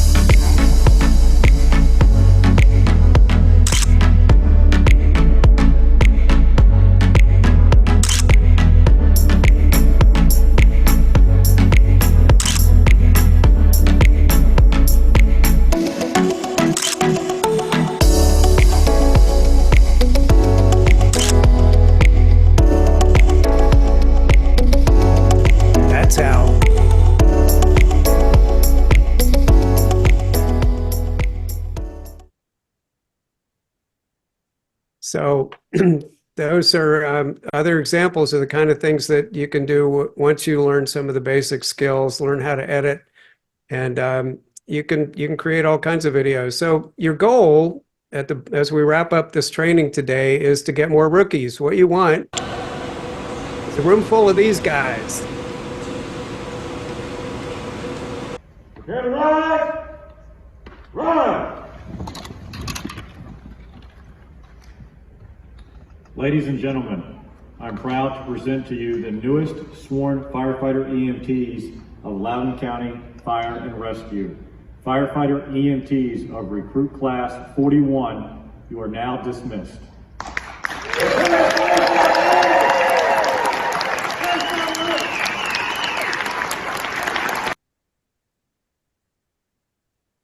So at its core, just keep in mind that while it can get more complicated later, you're really just dealing with three ingredients. And just about every single video that you see, TV commercial, movie, and all that comes down to these three levels. So voiceover, the video on top, and down on the bottom is your soundtrack or your music. Now, over time, you'll learn how to add in things like special effects, video effects, sound effects, and transitions, but at its core, there are just these three ingredients. So as we say in Hollywood, folks, that's a wrap. And if anybody has any questions, here's how you can reach me. You can shoot the screen if you want and make note of the ways to reach me. And then also, if you'd like to scan this QR code, this will take you to an electronic business card. And when you scan it, it will give you the opportunity to send me your information so I can put you on my email list if you're interested in learning more stuff about what we're talked about today. And it will also allow me to get your contact information. So I'll leave the screen up for a few more seconds in case you want to shoot a screenshot of that code, or not a screenshot, but if you want to scan that code. Chuck, while we're Steve, doing that, I want to get, if you're on social media, are you on Twitter/X? Yeah, I am on there. I don't do a whole lot with online video mastery on Twitter/X. I've got more activity on Instagram. Okay. What's your connection there? What's your handle there? Online video mastery. And then I have my YouTube URL up here, which is Online Video Mastery Pro. Right. You can just Google Online Video Mastery, but somebody already has the handle Online Video Mastery, but it's some kind of weird thing about something else. Anyway. It's pro at the end. Okay. Yeah, just put pro at the end. Yeah. YouTube.com/@ Online Video Mastery Pro. Okay, good. All Yeah. right. And then I do have this training, the world's easiest recruiting video. Everybody who just went through this training actually got more than the training that I sell for $97. So if you have anybody who's interested in taking the training and they don't have access to this for some reason, that is, my training is at worldseasiestrecruitingvideo.com. And if you're interested in doing that, I'll be happy to provide a discount for Steve's viewers and listeners. And then the very last thing is, if you're interested in resources like mics and tripods and that kind of thing, then we're at onlinevideomastery.com/resources with those recommendations. Chuck, I can't thank you enough for a great presentation, a very easy presentation for our viewers to watch and our listeners to listen to. We want to, again, if you want to really get the most out of this interview with Chuck Moran, we're going to recommend that you do. If you have, even if you don't belong to YouTube, you don't have a membership, you can go there. It's free. It's open access. You don't have to. You can go look for the video and you can watch our video on our channel. This video will be on our channel, which is named numeral 5. It's number 5 - Alarm Task Force Corp. Now, we do have our older channel that we set up before we created the nonprofit corporation, which was 5 Alarm Task Force. We have some older videos there, but our current, for the last couple of years, are all on that YouTube page. The numeral 5. It's the numeral 5 - Alarm Task Force Corp. And this will be posted either later today or probably Thursday. I am having surgery tomorrow. It's not major, it's outpatient, but it does leave me a little bit uncomfortable. I've had it before. So if I can't get it on there today, it'll be there by Thursday at the latest. But Chuck, I really want to take the time to, number one, give a shout out to our mutual friend, Chief Charles Warner, former chief at Charlottesville, for number one, all his support, his learning, what he shares with us on this podcast, and sharing your information with me to invite you to be on the podcast. Well, I can't thank him enough for that because he brought us together. And this was a great podcast. Whether you're listening to the audio or the video, folks, you have learned a crap load of what you can do in a relatively simple manner to help your department, whether it's fire, EMS, and law enforcement. It works as well. You saw the one with the drones from the Spotsylvania, Charlottesville or Spotsylvania police. It was Charlottesville. Charlottesville police. Brilliant way of getting the message out to the public. You saw they just had some shots here and there. Nice voiceover with it from the officer. This is what you can do. And if you're concerned about your department and they're trying to retain people, or trying to recruit new people in, again, career, volunteer, combo, whatever.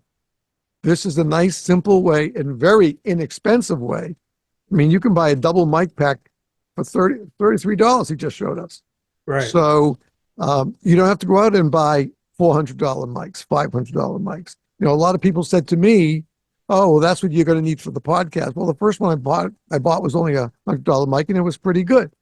But it just wasn't doing the trick for what I wanted. And luckily, I have two friends who have long been in audio and video production, recommended, getting a different mic. And I didn't want to spend $500 for that great Shure microphone. It's a beautiful mic, and you see it on all the studios, all the studio shows, but not everybody has $500 to drop on a mic for basically a personal podcast. So one of my friends had an old Shure SM58 microphone, and that's what I'm using again now. And never had any problem with it because it comes through our mixer. We have a great Behringer mixer here, and we just balance the sound. We're able to do it. We fix a little bit through the editing, the post work, but I'll tell you, folks, you can do this with your cell phone and maybe just one of those or two of those little wireless mics. You can do a good job. And as Chuck has shown, it's an easy job. All you got to do is think about it first. Don't jump in without wearing your hip waders, because it gets deep kind of fast. And it will. I will tell you something.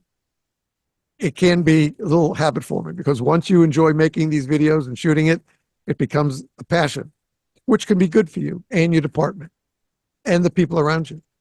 So give it a shot. Give it a try. Re-listen to the podcast again. Watch Chuck again. Contact him with on that final card. And if you need that, I'll get all that information together again for you from Chuck, and I'll have it available. I can put it on an email to you if you want more information. All you have to do is contact us at our regular email, dalmatprod, that's D as in Delta, A, L as in Lincoln, D is, try it again, Steve. That's right. D is in Delta, A as in Apple, L as in Lincoln, M as in Michael, A as in Apple, T as in Tom, P as in Peter, R, O, D as in David, dalmatprod at outlook.com. And we'll make sure we'll get that information back to you as quickly as possible. Chuck, again, thank you very much. This was a great presentation. Even though it was heavily video, I learned so much that I don't even do with my own phone.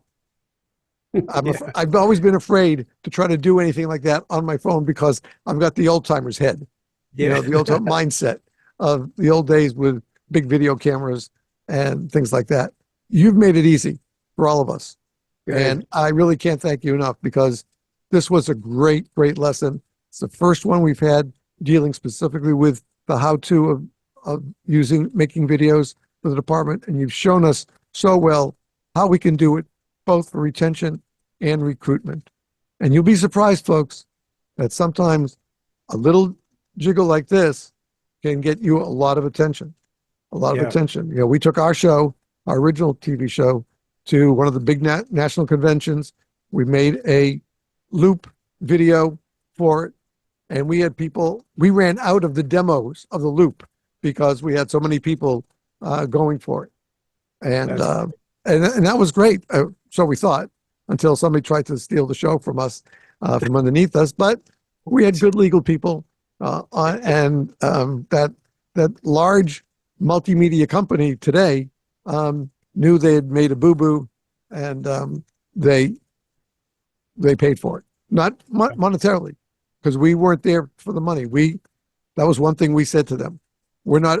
This is a multi-million-dollar case. No, we're not doing it for money. We just want to be true to the fire service. That's what Yeah. we want.